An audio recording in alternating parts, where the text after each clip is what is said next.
popping pussy like pimples. Send my brother like kinfolk.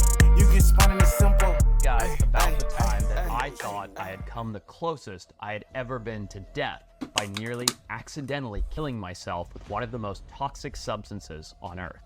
But to tell you that, let me start at the beginning.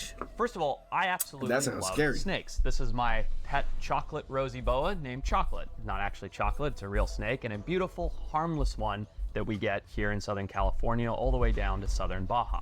I've loved these animals my entire life. When I was a little kid, I had hundreds of them. I even used to keep venomous ones in my bedroom. I had a rhombic night adder that once escaped and nearly bit my mom. It was under her bedroom pillow. She found out about it, kept me from ever keeping venomous snakes. So since then, I was about 10 years old, I've been obsessed with snakes. Well, a few years ago, there were some mysteries floating around about giant tiger sharks washing up dead on the beaches of Western Australia. I was flabbergasted. We all know that tiger sharks are big, tough, incredibly rugged animals. What could be killing them and leaving absolutely no trace? Well, I hypothesized that maybe in Western Australia, an area known for having the highest density of insanely venomous sea snakes on the planet, that just maybe these sea snakes could somehow be killing these giant sharks. But how would they do that when we know that shark skin is way too tough for a sea snake to pierce through? And how could a sea snake envenomate a tiger shark when they have tiny teeth but with super potent venom? So I wanted to investigate this. So it took us a couple years, we put together a concept, and we headed in March of 2023 to Western Australia to look into shark versus snake. Now, if you want to hear all about that, you can look into our Shark Week show as to what we did and how we went about it. But the story I want to tell you guys is about the sea snake venom. So halfway through the search, we'd found a whole bunch of beautiful tiger sharks. They seemed healthy, but what we needed was to sample sea snake venom. So any sea snake would do. Some are slightly more potent than others, but we were looking for a sea snake that potentially could envenomate a tiger shark. And we figured out that the envenomation could happen when a tiger shark came up and bit at a sea snake. In fact, I'll show you what we used right here. So you telling me the sea snake? These were our sea snake decoys that we used to get a tiger shark to see if they would bite it. And they actually bit this exact one. Somewhere on here, there's some teeth marks. Very different from this guy I have here. But we figured out that the tiger sharks do indeed eat the sea snakes. They will eat them under certain situations. So then we figured out that the way that a tiger shark could be envenomated by a sea snake is by biting it, and the sea snake biting into the soft tissue inside of the tiger shark's mouth where it could get venom. Now that we figured this out, we had to test our hypothesis. We had to do that by getting two things. We had to get sea snake venom, and we had to get the tiger shark tissue, and we had to put them together. Easier said than done. What that meant was we had to catch a sea snake. Now, many people may know this, sea snakes are relatively docile unless you decide to go in the water, catch them, and mess with them and milk their venom. So here we were in Western Australia. We see this unbelievable, beautiful, elegant sea snake that looks very, very similar to this decoy I have right here. And in seeing this elegant sea snake, I, of course, have to catch it. So I scream to the boat, throw me my tongs, throw me my net, throw me my bag, and I'm working with the hook, I'm working with the tongs, I'm working with the bag, and it's terrifying. This snake is beautiful. It's so long, it's like 6-7 feet long. And what's so crazy is, having caught hundreds and hundreds of snakes on land, they're sort of two-dimensional, right? They can move up and down on land, but in the water, they're three-dimensional. They can move up, down, left, right, back, and forth. So it was so scary being in this viscous liquid of the ocean, catching the snake. It was literally like trying to catch lightning in a bag, knowing how toxic this venom was. Regardless, managed to get the job done, managed to coax the snake into the bag, close the bag with a gear tie, and get it up on board. We were stoked. Everybody was celebrating. So I get the snake. It's unbelievable. It's so exciting having this big capture and capturing this snake. And it's the first time I've ever even seen an elegant sea snake. And it's a stunning, beautiful animal. And now we're on the boat. The snake is in the bucket. Everybody's chilled out and it's time to focus, right? I laser focus. Like, you have to be fully dialed in and staring at everything you're doing to make sure you don't mess up. Because one little slip, one little nick from a tooth on the side of your finger, one little drop of venom in a cut on your hand, and that's it, you're toast, right? So here we are, we're focused up, and I have to milk the snake. Now, in order to do that, you see this in the show, I have to hold the mouth open with a tiny little tool, and then take a syringe, or a pipette rather, and push the gums up on the fangs of the snake and pipette the venom out of the snake. So it's this massively delicate process. But as I'm doing it, what happens is you're all wet, right? You're in the water, you've been diving, you catch the snake. You didn't dry off? And so you see the venom. At first, it kind of runs around the outside of the pipette, and some goes in, and we manage to collect the venom. But in doing it, venom is trickling down on the outside of the pipette and trickling down onto my fingers and everything else. And regardless, I'm focused, there's no cuts on my hand, and we get the venom. And it's like, hell yeah, we got this venom. This is so great, it's so exciting. And everybody's celebrating, everybody's feeling good. So there we are, we have this snake venom. It's been super exciting, and it feels like we can finally relax. So we move the snake into the bucket for a moment, and I put the venom on ice, and there we are. Now keep in mind, this venom, every sea snake is different. They're all different cocktails of neuro, cyto, and chemotoxic. And regardless, the cocktail of venom that a sea snake has is made to make you die without realizing it. And what I mean by that is when a sea snake bites a fish, it holds onto it or envenomates it, and then it lets go, and the fish's organs just shut down without it really realizing it, beginning to digest it so that the snake can then eat it and swallow it. Now, this is the venom that we just collected, right? The snake's now in the bucket, and the team and I are on the boat, and it feels like the danger moment has passed. The most dangerous part was collecting this insane venom, and that's happened. Now, as always happens, Mitch, my camera guy, and I start arguing, right? He goes, oh, well, it was good, but we really could use a drone shot of the snake, swimming along the surface, and, maybe if you were over there, this is exactly what Mitch sounds like. And he's gonna hate me when he sees this. And so he starts arguing with me, and I'm like, no, we're done. I don't want to stress out the animal. Like, I'm exhausted. We've been chasing the snake all day, blah, blah, blah. And so we're going back and forth, we're arguing, and something that I've done my whole life, and it's so stupid. This is moments after milking the snake. I go, Mitch, you're driving me insane. And I go exactly like this. And all of a sudden it hits me. I'm like, oh my God, I think I've just killed myself. Mitch goes, what? He's like, nothing. But what I think I've just done is I'm getting goosebumps thinking about this because it's so scary. In the process of milking the sea snake and seeing that venom run down the outside of the pipette and onto my fingers, I'm thinking that I've just taken that venom and rubbed it into the ducts of my eyes. Now that would mean that the venom, and all it takes is one tiny drop to kill up to 100 men, they say. This venom is 10 times stronger than a cobra's venom. All it takes is one tiny drop to kill up to 100 men. Let me reemphasize that. And I think that I've taken this micro fraction of a drop of venom and rubbed it into my tear ducts, which would have it entering into my bloodstream and killing me. Now, keep in mind, we're out on a boat.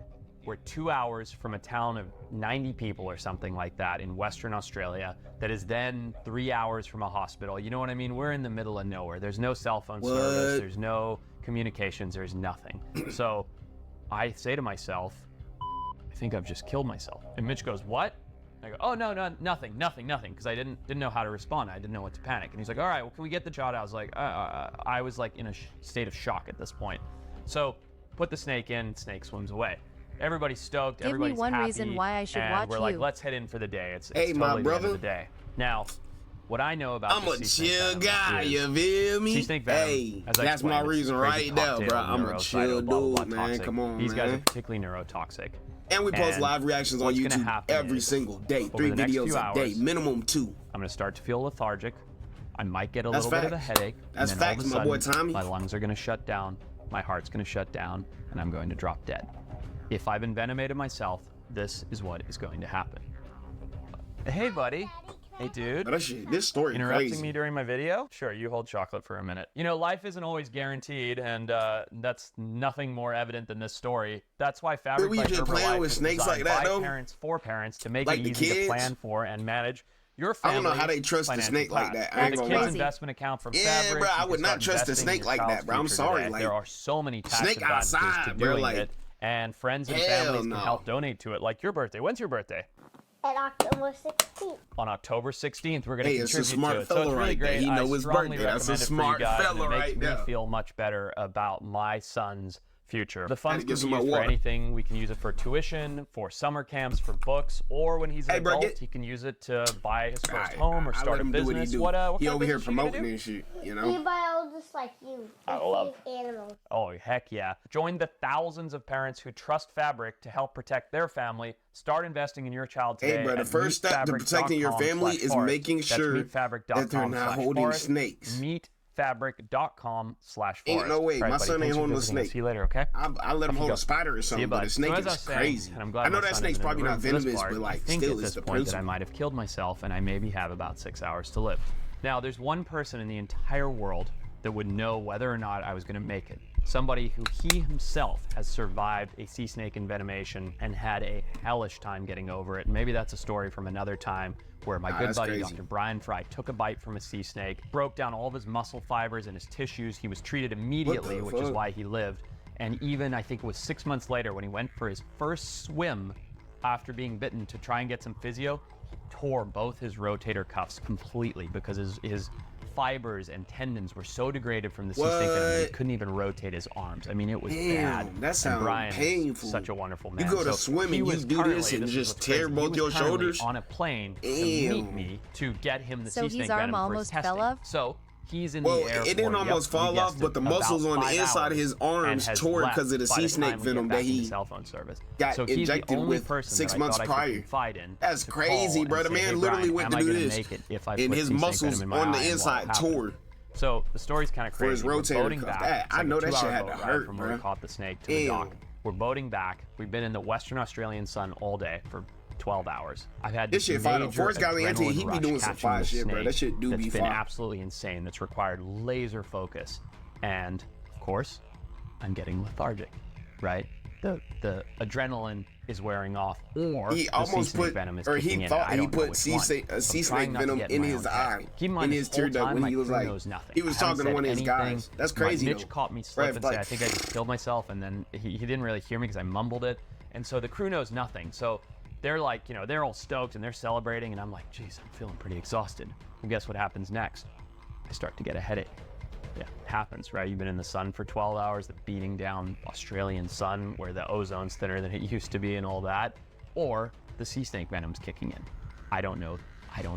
By the time we get back into cell phone service, 2 hours later, Brian's in the air. I can't reach him. I send him text messages. I'm like, hey, buddy, please call me the second you get this. Please text me if you see this on the plane. Like, I'd just love to chat with you about something personal. And don't hear back from him. We get back to dock. It's like 8:30 p.m. Everybody's exhausted. I know he's panicking because he literally didn't tell anybody that he thinks that he put the sea snake venom in his eye. He's the only person that knows. Pass by, and I have a terrible headache. I'm lethargic. I'm gassed. And the crew's like, hey, Forrest, let's go. We're going to go grab dinner at the one of two restaurants in Coral Bay. And I'd have a heart attack. All good, man. Bro, real talk. I'm going to skip tonight. They're like, really? You haven't eaten like all day? Real talk, bro. That's crazy. I'm just kind of tired from the day, crash from that tough day. And they're like, yeah, we get it. We do that all the time. Guys go to dinner. One guy decides to sleep it off, whatever. So I just tell them, like, nothing's wrong. You guys head out to dinner.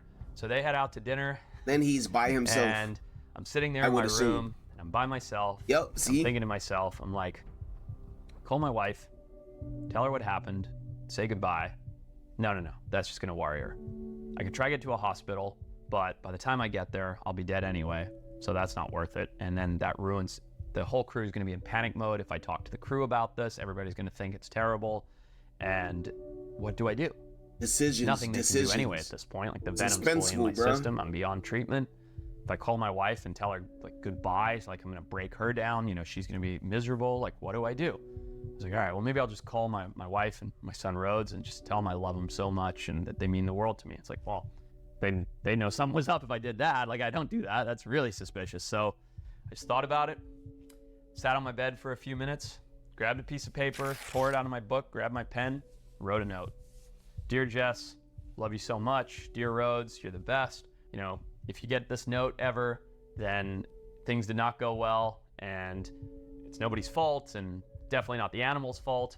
And then sign it off, love you so much. And then at the bottom, that shit's scary, bro. Sorry you guys have to deal with this. I hope we still made a kick-ass show and made a big difference in the world of conservation. The end. Hey, took that note. That's crazy. Put it next to my nightstand, took a pen, put the pen on the nightstand, looked around at the room, thought, well, we'll see what happens. Turned the light off, and this is how dramatic I am. I crossed my arms because he made it out. He didn't die. And lay down. I'm assuming that it was a false alarm. It was morning, it's a and the good birds thing were that he didn't tell anybody because good, baby. Yeah, see, I took the note, crumpled up, threw it in the bin, walked outside. I was like, "Let's go, boys." It was a panic because he thought he put the venom in his eye. He wasn't 100% sure. I had a bunch of missed calls from Brian, but as soon as he woke up the next morning, somehow by some he knew that the venom wasn't in there because if it was, he would have been dead already. Washed it off, or missed it, or not got it in my eye ducts, and I was absolutely. I know that shit had to be scary for him though. That I he thought he was gonna die, bro. Closest to killing myself on a wildlife adventure, and it would have been a pure accident. I'd cry saying this. Let me know if you guys like the stories. Happy to tell facts, you more. Though, bro. Like, that's comment, facts. subscribe, all that good stuff, and until next time, be careful. Hey, how you made this shit go? Bitch, I got gas like a sicko. She poppin' pussy like